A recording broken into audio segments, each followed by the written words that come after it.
Dragilor, salut! Mă bucur să ne vedem și să ne auzim, mai ales că am o invitată super specială, tocmai de peste ocean. O să vorbim chiar cu autoarea cărții 14 conversații până la 14 ani. O să o prezint în engleză, ca să audă și ea ce spun despre ea și activitatea ei. Vom vorbi despre noua ei carte, care tratează problema eșecului transformat în succes pentru adolescenții noștri. Un subiect foarte, foarte important astăzi. O invit și pe alături de mine și începem dialogul. Cred că o să vă fie de mare folos, sunt foarte entuziasmată. Hi Michelle, welcome. Hi Ioana, thank you for having me. You are very nice for offering us a bit of your time. I will try to be as brief as possible, even though I have quite a few questions for you. But first of all, let me introduce you properly. I want to be a good host for you. Michelle Icard, you have a degree in education and you have been working for more than 20 years with the parents and educators and teenagers. And your focus is on how to navigate through early teenage years. You have 3 books, 2 of which are already translated in Romania. This is the first book that we have from you, 14 Conversations, and it has been doing very well. The parents highly recommend it on the groups, and it is also used by therapists working with parents and teenagers. So we are very grateful for your work. It's a very on-topic book. You find here strategies for conversations with your pre-teens and teens over the most important topics.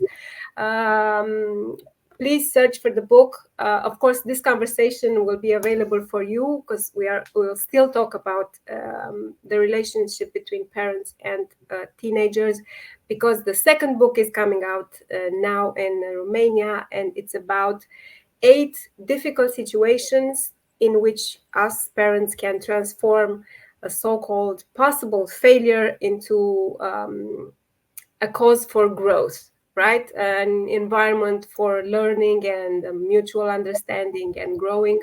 And this is why I have invited Michelle today, and I'm very grateful for her time. I want to talk more about her method, because she developed a method that is described in this new book. And for me, it was very insightful and very in tune with our gentle education approach that we try to build here together for so many years. It's very interesting for me, this topic of failure, because here in Romania, it is still considered very important to be a high achiever. And here the grades are from 1 to 10. And if you get a 9, there are still many families who would say, still, did anyone got a 10? How did they do it? And why did you not? I mean, and maybe we need a bit of help redefining these notions, failure and success. And you do that at the beginning of your book, which I have recently finished reading and editing. Great material. Thank you again. I'm famous for my long introductions. I will stop talking now. It's very flattering. I love it. Thank you so much for having me. Like, keep going. Yeah, keep going. No, I'm just kidding. No, I will stop now. I have my list of questions here. So I will start by asking you, why did you choose this topic? So why the failures that our teenagers may probably will go through? Why failure? Well, failure is a word that makes parents very uncomfortable. You alluded to that. We don't like this concept. I think we understand in theory that failure can be a tool for growth, but practically speaking, in our own families, we do not want our kids anywhere near it. We want our kids to be successful and happy and to thrive and to have as many opportunities and choices in life as possible. So I initially was interested in a slightly different concept. I wanted to explore the idea of how we help children become adults. How do they cross that threshold into adulthood? And what do we do? What do other cultures do? What have they done in the past? So I explored it in a sort of sociological way. And what I found is that universally, the thing that helps children become adults, happy, successful, good adults, is failure. It's a key piece of the puzzle. And it's one we try to push to the side or tamp down.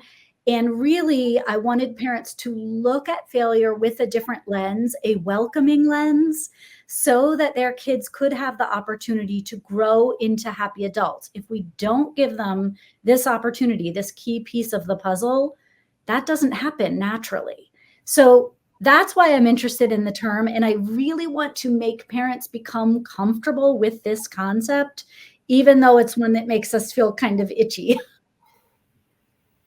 Yeah, I think it's part of our childhood, and yeah, the way we were made to feel about our own failings. So it's hard to totally change the perspective.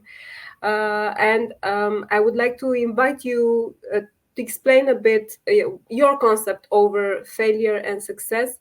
And what I would like to add before listening to your answer is I really like the way you explained in the book how a bit of suffering is necessary to grow. Of course, and the measure of success is how you can deal with it. So still not let it crash you, of course, but live with it and you grow out of it. That's something we adults are still struggling with, and I think for the kids it's even harder. Absolutely. It's much like exercise, where we know that in order to get strong muscles, we have to tear them. And then they have to have time to repair, and then they're stronger. And if we don't give kids the opportunity to tear and repair emotionally as well as physically, they can't grow stronger. So we do need to become comfortable with watching our kids be in discomfort or pain or embarrassment or feel guilty. Those are things that help a child grow, but we try to protect them from those hard emotions, and that's not good for them. Yeah, I so agree with you on that. It's hard not to try to digest all our kids' feelings, right. But it's very important. We must resist. Yes, we must resist. Okay, let's come back to failure and tell me what is. I will also exemplify the 8 types of failure that you go through in this new book, new for us, of course. But what is to you failing as a kid and as a parent? I'm curious. Sure. I really define failure and success in terms of how we feel. I know, especially since COVID and the pandemic, we have all been struggling with our feelings a little bit, and we see it in kids, and we see them trying to get back into school, and things feel different. So my definition for success and failure are not things that can be easily measured. It's not getting the best test score. It's not being the fastest runner on the track team that equals being successful. For me, being successful has to do with having a feeling of community, a feeling of competency in an area that is important to the child, not the parent. So if I am a kid and I love watching YouTube makeup tutorials, and my mom thinks that's a waste of time, that's not helpful to me in developing a feeling of success. But if I can say, you know what, I watched these videos and now I can do what they told me to do, I can build on that feeling of success into other areas of my life. So having a community, having a sense of competency, and also a feeling that you can bring value to that community. So you're not just part of a group, but you contribute something to that group. My husband used to say, when he would talk to our kids about sports, he would say, I was never the best player on the team. So I made sure that I was the best teammate, because I knew I could contribute something there. I was great at getting the kids hyped up for games. I was really good at getting us excited and playing well. So maybe they're not the fastest runner, but maybe they're the best teammate, the best supportive person. So I want kids to really feel successful in those 3 ways. And the opposite of that, when a child doesn't have the opportunity to feel those things, they have an experience that might leave them feeling unworthy, unacceptable, incapable, unmoored from their community in some way. And those things will feel like a failure, even if we don't perceive it to be a failure. To the child, if their friends have rejected them for some reason, that feels like a failure. And we might say, oh, they're not worth it. That doesn't define who you are. But to them, it does. It feels like a failure. So those are the two sort of large concepts I'm talking about with success and failure, very rooted in how a child feels about themselves. Right. Okay. It's very clear. Thank you. We will come back to the failing of, well, not failing, but the moments of growth, because the topics that you touch in your book are a failure to have long-lasting relationships, failure in the family system, to belong and to fit in, failure to follow the rules, failure to regulate their own emotions, failure to be in school, I don't want to say perform, but just go along, be okay in school. What else? Take care of their body. That's a big one. And to believe in themselves. Okay, yes, the self-esteem. Right. Very important topics, and we'll get back to how to tackle all of them. But before, I would like to ask you, what do you think are the most important or impactful ways we as parents are failing our kids right now in today's parenting era? I love this question. What I'm seeing, kind of related to what I was saying about how kids become adults, is our own fear of letting our kids feel discomfort. We are rushing in to protect them from hard feelings. We are emailing the teachers for them. We are calling the other kids' parents and saying, your child hurt my child's feelings. What are we going to do about it? And there are occasions, I will add, where I think it's just nice to be nice to your kid. If they forget their lunch and you bring them their lunch at school, that is not a failure. That's doing someone a favor who you love. And that's teaching your kids to do you a favor when you're having a bad day. So I have no problem with that. It is really an inability to watch your kid experience any hard emotion that sets that child up for when they leave your house and they feel hard emotions and you're not there to rescue them. They have not developed any coping skills. They aren't resilient. So I want parents to get comfortable watching their kids feel bad. And it hurts. It definitely hurts.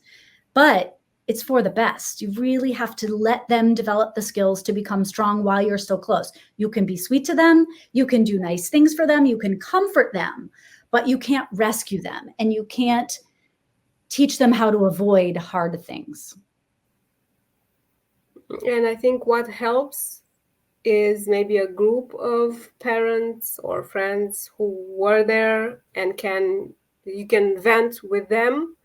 But yeah, just stay one step back. So be there for your child, but don't live his pain. And if you need to talk about that, don't put it all over your child, but turn to an adult who can easily relate and support you and say, you're still a good parent, even though, you're not jumping in.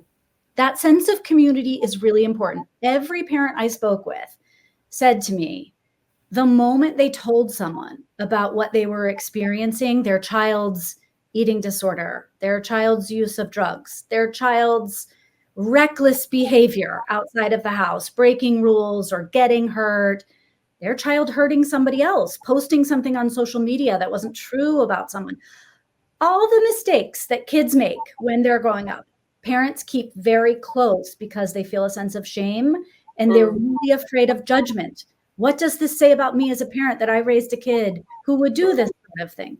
And so this fear of being judged locks that inside of them and creates a sense of shame around it. Every parent who I interviewed said the moment I told someone in confidence what I was going through was the moment I started to get better. So it's so important what you say to find and create a sense of community among other parents. And one of the things I hope comes out of this book is that we parents read it and we start to be less judgmental of each other, because every family has something. Every child is going through something largely beyond our control, just circumstances of being a human. And so I want us to be forgiving of that and supportive through that. That's how kids get out on the other side healthy and happy. So that's my hope. Great. Thank you for that. You mentioned a few minutes back about the social media, and I think we are living, we are the first generation to raise our kids surrounded by screens, and that's of course a lot of help and also a lot of pressure for us, the parents. But for them, I have no idea how it is. I mean, I have two children. Our biggest is our daughter. She is not very interested in, she prefers to be outside to play, but she's kind of lonely because all the other girls are already on Instagram and TikTok, and she doesn't really, she's not allowed. I mean, I don't think that 12 is a good age to be on TikTok. And so she's not, but she's not really interested either. But my son, who is 10, he would just give his life just to have half an hour more on the Fortnite and playing with his friends or alone. He doesn't care. He just wants to be there. So for me, it's very interesting to notice how two kids raised in, it's just 2 years difference. But of course, their own data, their own temperament and personality is so different. And with one, I have no worries, whatever. But with the other one, I have to keep saying, put the phone down, just give it back to me, stop it, just give me the control. It's a nightmare.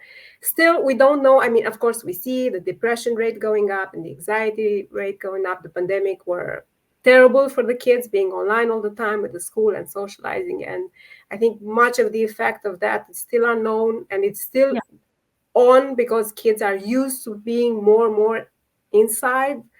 So we don't know.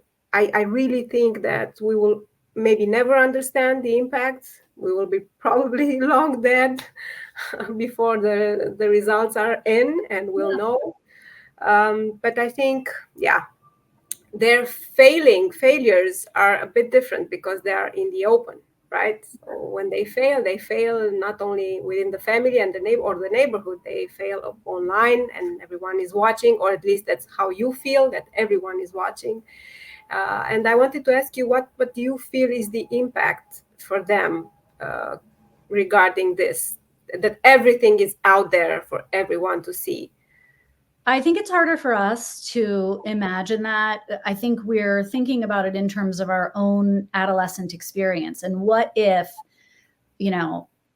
I asked someone to a dance and they said no and someone was filming it and they put it online? Like, that would crush me. And so we envision it from our own sort of context. I generally think kids, because they've grown up with this around them, some of them will make terrible mistakes, and they'll do that. They'll post things that they shouldn't, share things that they regret, make comments that they wish they could take back, and it will feel sort of permanent in a way. But kids are adaptable, and this is their environment. And so I think they tend to roll with things a little bit better than we think we could, because it's brand new to us. So I give them a little bit of credit in the sense that they're probably more resilient around technology blunders and mistakes and failures than we are. And so when we say something to a kid like, don't post that online, don't send a nude, don't do these things, it'll haunt you for the rest of your life, I think they're like, you don't know what you're talking about, because I know someone who did that and they're fine, right? Or I know someone who did that and they didn't get arrested. So they are a little bit sharper, and we have to be very careful how we talk about technology, because if we demonize it and if we say it's going to ruin you and it'll haunt you for the rest of your life and it'll destroy your chances in the future, they're going to say that's not true. That said, I do think there's a way to talk about technology use. And the way I typically talk about it is, it's a tool. It can do great things for you, but any tool that can do good things for you must also be able to hurt you. The stove that gets hot enough to be able to cook your dinner can burn you. the knife that is sharp enough to cut that apple can cut your hand. So anything that is useful is also harmful.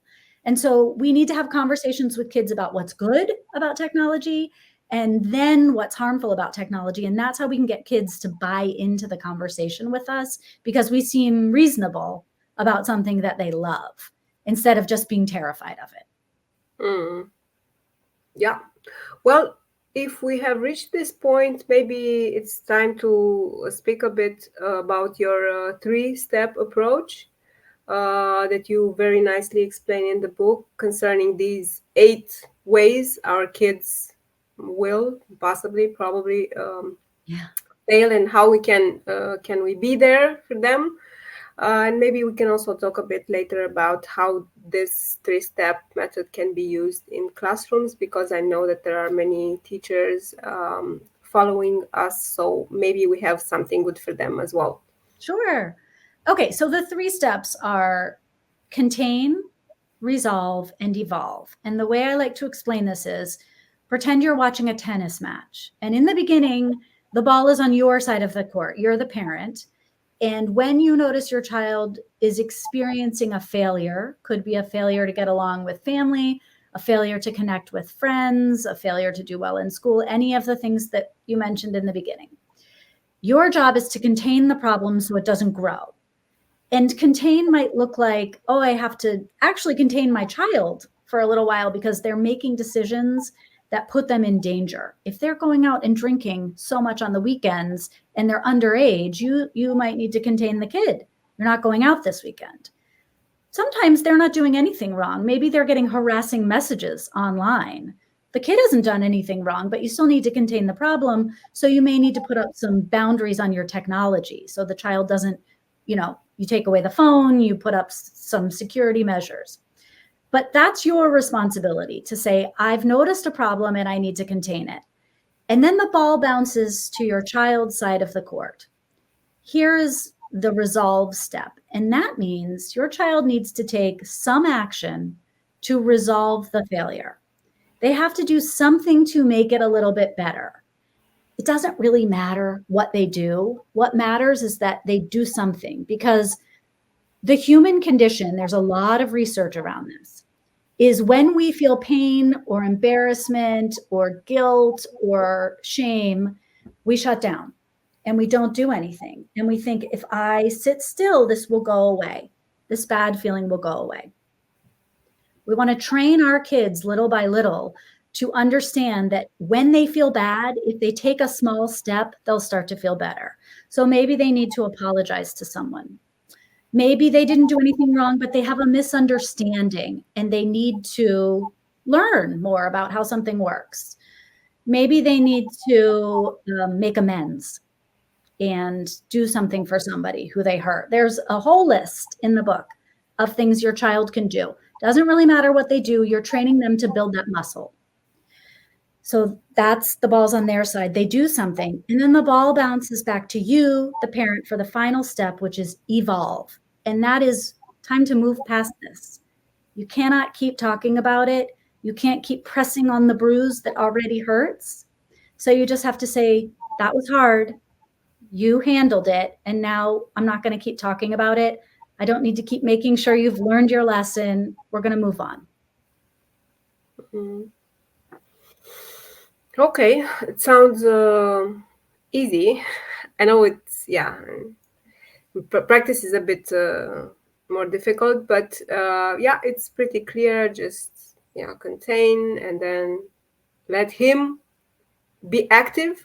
Yes. In the issue, and then together learn how to move on. Okay. It's simple. It's not easy. It's really hard to do, and it's hard to watch. But if you can keep doing those 3 steps, eventually your child learns. They get muscle memory. When things are really hard, when they lose their first job, instead of giving up, they might feel sad for a few days and then they start looking for a new job. But if they haven't practiced that, they don't know that that's what they're supposed to do. So it's practice. And I think at first it can help to also talk to them about the the whole process. This is what I'm going to do now. I will just help you be safe. Okay, whatever's going on, first be safe, and then together let's think about. And I will wait for your solutions to make things better. And then this is, or maybe, the kid will know what to expect. So it's not just I will be locked inside the house for 3 weeks. No, Right. it's we just need to keep you safe for a bit, and then calm down, breathe, and then together, and maybe in a few months of practicing, they will already know, okay, I have screwed up again. Mhm. This is what will happen. Mom will go this or that, and then together, and then at one point they will be able to do it for themselves. And that's the recipe for success, right? That's beautiful. That's the recipe for success. And I love that you say to include them. A lot of times parents will ask me, well, do I tell them this is what I'm doing? Or yes, absolutely. Explain the process. Let them take a peek behind the curtain and understand. And I think it relieves your child to know there's a plan. And if they do what they need to do, then the problem ends and they don't have to worry that you're always going to be bringing it up and saying every time they leave the house, now don't do what you did last time, right? They deserve That's better. very important and very hard to do. Yes. Right? Just to stop. It ended. Just really move on. You don't want your child to internalize this and think, I'm the kind of kid who always screws up. I'm the kind of kid who can't make friends. I'm the kind of kid my parents don't trust. Once they believe that about themselves, it's hard to walk that back. So you want to see them with fresh eyes after something bad happens. You're still the kid I love and I trust and I adore, even though they made that terrible mistake. And they'll rise to that level of expectation and they'll become the person you envision if you can get past your feelings of your own shame and failure and regret around what they've done. Yeah, so just separate the kid from the problem. Well, not completely, because the kid did something to do with the appearance of the problem, but they are not the same thing. That's right. Yeah. You mentioned this feeling of failure and shame that parents feel so often, and sometimes maybe you will deal it with your kids and you are on top of things, but when they go to bed and you're alone in your room or with your partner, then you feel overwhelmed and you keep asking, what did I do wrong? Am I a bad parent? Why do I feel? I mean, I almost all the time feel guilty for feeling guilty. So it's just like my second skin, even though I try a lot, I'm very present for my kids, but still when something big in my head happens, of course, looking back, then I will be just, oh, it wasn't that big now that I think of it. But at that moment, it's, So how do we just remove this toxic skin of feeling like a big failure yourself? This is where parents need to practice. And one of the things that I think really helps is keeping a list of the things that you're worried about. So if your child just fights with you about everything, you're always arguing with each other. You may lie in bed at night and think, I really shouldn't have yelled today. Now I feel guilty that I yelled. And now I'm worried that they're never going to trust me. And then what's going to happen when they go away to college? Are they going to keep in touch with me? Or are they going to push me out of their lives? And I might never know my grandkids. And, you start to spiral out of control. Write those things down. Don't just sit there thinking them. You have to interrupt those thoughts. So you get them all in a list. I'm worried my kid will lose faith in me. I'm worried my child won't like me. I'm worried my child will leave and not keep contact with me. I'm worried I won't meet my grandkids, right? Write all of those things down. Even if your child is 12 and you're starting to roll that far into the future, make a list. Look at that list and ask yourself, of all these things I'm worried about, which one could I start to work on in the next 24 hours? You're not going to work on meeting your grandkids. You're not going to work on the big ones, but pick one that you could take a step towards in the next 24 hours. Maybe you're worried that they don't like you or that they don't trust you because you've yelled too much. That's something you can work on in the next 24 hours. You can go have a conversation. You could say how you feel. You could apologize. You could talk about a plan. You could make a plan for yourself privately, what you'll do next time. There are a million things that you could start to do right away. The rest of the items on your list, you have to assign a timetable to. So you look at the one that says, I'm worried they're going to go away to college and not keep in touch with me. I can worry about that in a year because they're 15. So I'm not going to worry about that one right now. I will mark it on my calendar if it makes me feel better to think about it in a year. Typically, these things go away and you don't need to ruminate on them, but you have to sort of address them and say, I'll think about you later, for your brain to go, okay, we've dealt with that one, and to release it. Okay. I will try that and let you know how it works. Yeah, report back. Yes, I will. Promise. I make a note, a calendar note. How about in the classroom? How can, because maybe not all parents have the emotional resources to do that for their kids, and sometimes teachers see that there's great potential in any kid and some of them could use more support, and I know that many of them make big efforts to be that adult for at least one child in the class, or even more if they can handle it. Is it something that could be worked on with a class, apart from, of course, talking about it in these terms of failure, and this is what success is, how important it is to contribute? Of course, teachers can speak about that, but let's say one of the kids really has a setback. He's not performing well, or his parents get a divorce, or he's hurting himself, and you as a teacher see that. Can a teacher do all of that together with the parent? What if the parent doesn't want to get involved or cannot? I don't know. How can a teacher help? Teachers can help. And I've written a couple experiences in my books where teachers really saved me in many ways. One of the things I love that you mentioned is redefining success and failure. So it's not getting an A in my class that I'm going to consider you a success. These are the things that I will consider you successful for. So coming up with alternative definitions for your classroom that aren't tied to metrics on rankings and scores is very valuable to kids. When you notice that a child is struggling in your class, you can point that out and you can contain that issue. You can address it with them. You can say, I noticed you changed seats and you used to always sit with your friends over there. Is anything going on? So you can sort of poke a little bit without being too invasive. And then I think the best thing that teachers can do, two things. One is to be the person who evolves past it. If a kid behaved badly, like a jerk in class, and they were trying to get attention, don't keep pointing that out. If you can pull that kid aside and address it, and then find a way to say, look, this happened.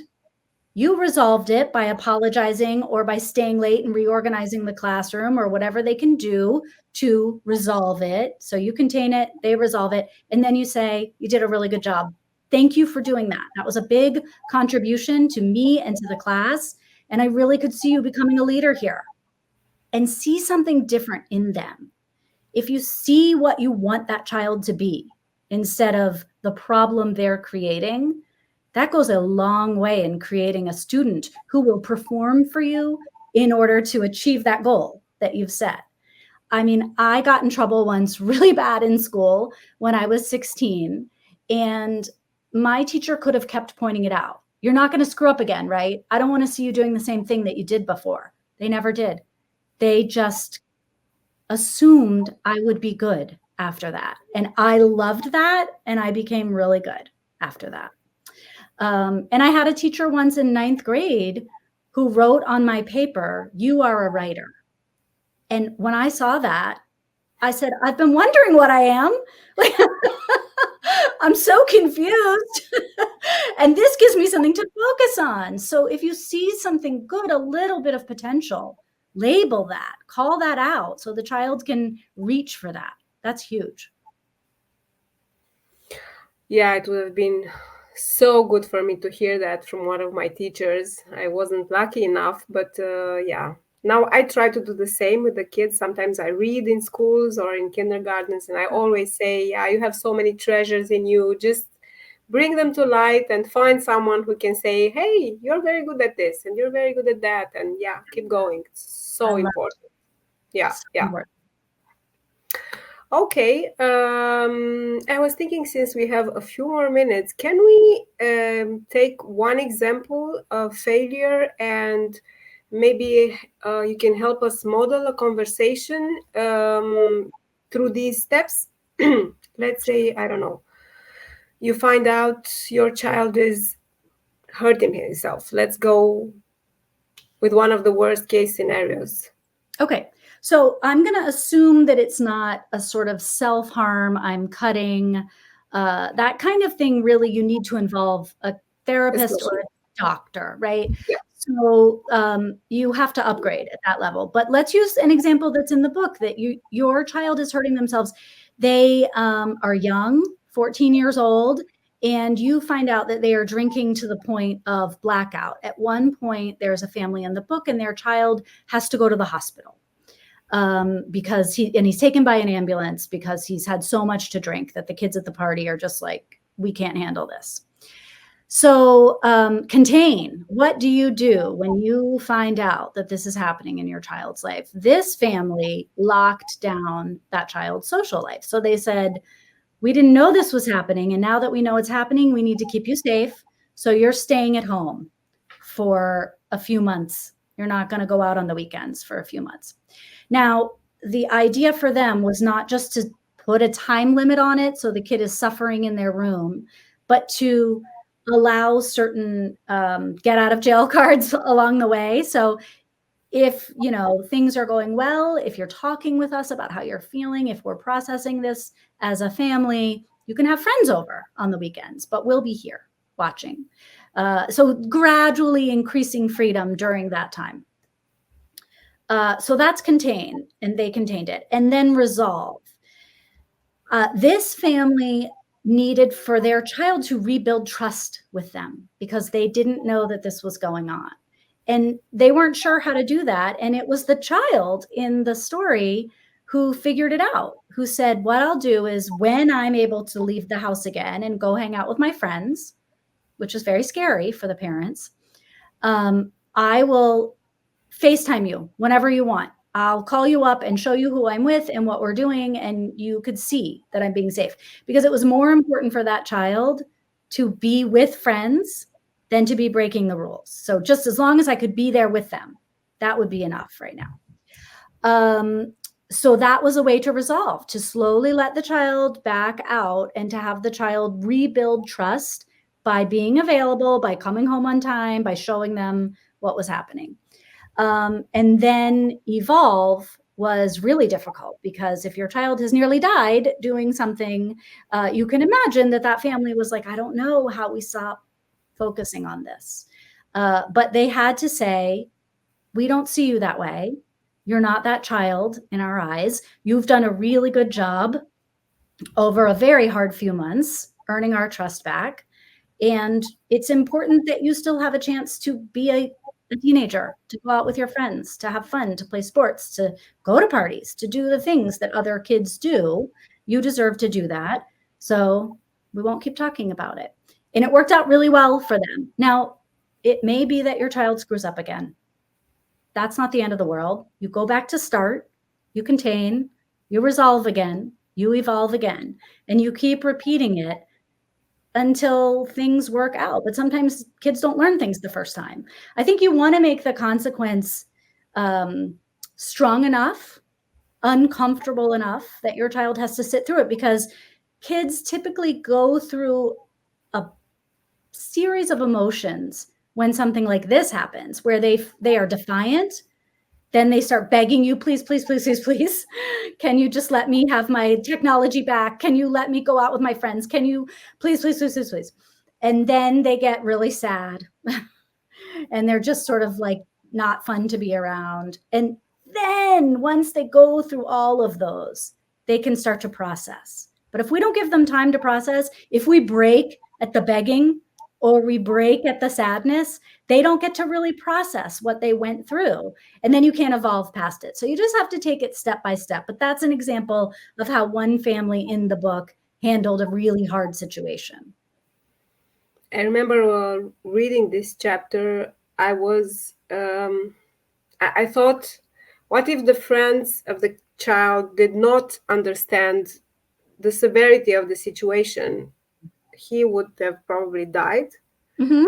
And that's also, I think, very important to, of course, you will not know everything your child does, and it's very healthy for the child and also for the parent to be this area of, yeah, whatever. He needs to try his own things and do his own mistakes. But I think it's also important that you kind of know the people around him, get him to invite them over, just listen a bit what they're talking about, and make sure, I don't know, if something like this happens, you will get called or an ambulance will get called, because I don't know how it is in the States, but here it has happened several times that young kids would die next to their friends after they have taken a pill and nobody knew. So for 24 hours, they thought she was sleeping and she died because no one around had any idea how drugs work, what can happen. So I think it's out of our topic, but I think it's also important to mention that, sometimes it takes a village to take care of each of us. So I think that's huge. And that's part of not being judgmental with each other, that we can say, if one of our children finds themselves in this circumstance, we should be talking with all of our kids about, what do you do if someone's taken a pill and they thought it was Adderall and it's really got fentanyl in it? You know, does everybody have Narcan at their house? I don't know if you have that. Like that's become a big thing here, where you can just give somebody a quick shot in the nose, right? And it works. And there's no harm in using it. You can't hurt someone using that. So like getting families to talk about these taboo subjects before they happen, and having everybody's phone numbers, and just being willing to say there's no guilt or shame here. If one of our children is hurt, we all want to protect them. We're not going to gossip about it. We're not going to shy away from talking about it. We're here with love and support. Yeah, for all the kids. All the kids. Right? I mean, if your friends' parents aren't as willing to help, just you can always call me. It's 2 a.m., 3 a.m. I will come pick you up, take you home. Yeah. Okay. I think that's so good. Yeah. Okay. Very important. Yeah. Okay. Any last, I mean, if it were for parents to take, I don't know, because parents read a lot, they listen to a lot of podcasts, and there's a lot of information. Of course, if they were to take, I don't know, one thing that remains with them for the rest of their lives, what would that be? What would be Michelle Icard's this motto, logo, most important thing ever for the parents? I think I would say we're just human. We're all of us just human. And the best we can do is to be soft with each other. And when someone's child faces any kind of failure, the nicest thing you can do is just say, I love you. It could have been any of our kids. And what can I do to help? That's it. No judgment. It felt very good to hear you say that. I will take it from myself and play it in my head over and over. Hopefully, we will not have serious issues, but who knows? Your words were very inspiring for me. Thank you for your wisdom and your kindness. It has been a pleasure working on your books as well and promoting them. I think they are, amazing material for us parents. I hope you are working on a new one. I'm thinking about it. I have an idea, but we'll see. That's what's the most important. I know as a writer also is that thought that will keep, it's bothering you. Spinning around for a while. I'll see how it's me. Exactly. I try to sleep at night and I'm like, I got to make a note. Good. Then it's happening. I rest assured. Perfect. Thank you. I'm grateful for everything that you've done for the books, and I'm so excited to see the next one come out. And it was really a joy talking with you. Thank you. We will be in touch. Until then, we have this one and the next one, 8 obstacles, coming out very, very soon. We will be in touch with you, Michelle. Thank you again for your time. And hopefully we will also meet again when you're on your way to Europe. We will be more than happy to have you. Who knows? Oh, I would love that. Thank Just you. a wish in the universe. Great. Great. Take care and hope to see you again. Terrific. Bye-bye. Bye.